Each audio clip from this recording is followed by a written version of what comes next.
panel is, the implication here is that in order to go after this new business, you need a new strategy.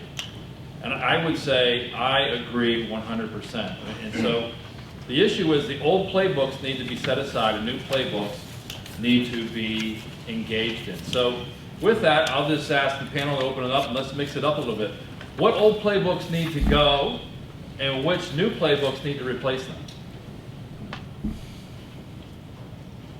I'll comment on that. I think one of the things that's the major shift that I've seen over the last several years is you can't enter a sales cycle speculating on what the outcome is going to be, because I think most buyers, whether you're working in the, whether you're working with IT and have an IT buyer, or if you're working on the business, the process that you're going through, you have to have very defined outcomes for what your solution is going to deliver. I think 15, 20 years ago, it was a little softer. It was harder. Software took a lot longer to deploy, and you had a long period of time before you actually saw the result. Now, people want to know before they actually make that purchase. They've gone through some sort of pilot cycle. They want very clear outcomes of what they're going to get when they actually buy. So here's a problem. So a lot of people in this room have done a lot of service contracts. And while there are some outcome-based contracts, they're mostly input contracts. Is that fair?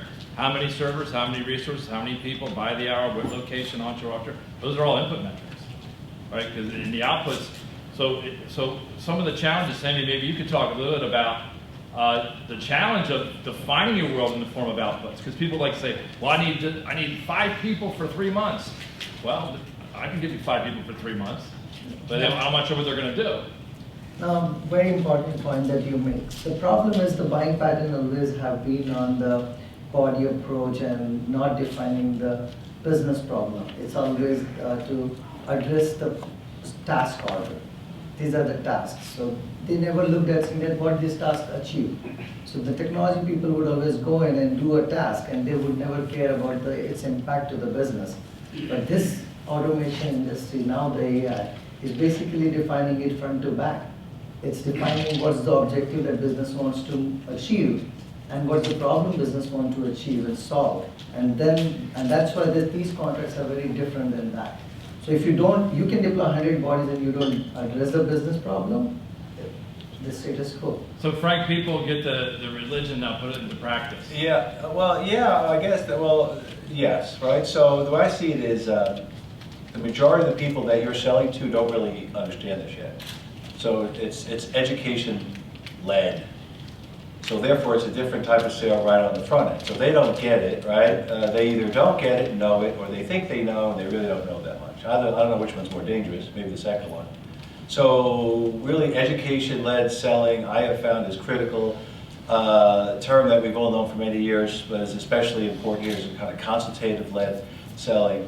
And I don't know if I agree that outcome-related deal is the right deal. We all know that's a better deal, but I find that when something is new, it creates a fear factor, which is going to hurt your effectiveness, if you will.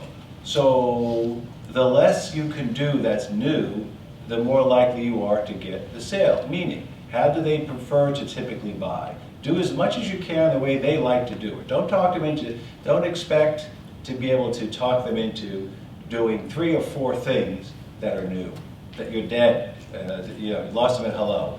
Here's some new technology, here's a new way we're going to measure it, here's a new pricing model, and by the way, here's our new contract. Too much new, right? So ideally they know you, that's not new. Ideally they know you, so you have a relationship, that's a good plus. Skip over the tech, they don't fully get that. And then try to sell it the way that they typically buy it. So you could do kind of like Quicken did back in the day, right? You powered up Quicken, and there's a picture of a check. They didn't have to do that. They could have done like a Lotus spreadsheet. They did that for us. When I saw that, that comforted me. If I would have saw a Lotus spreadsheet, so I think the more you could do to be as minimally disruptive as possible, not be proud of being a disruptor, minimally disruptive, the greater chance you have. Gary, what do you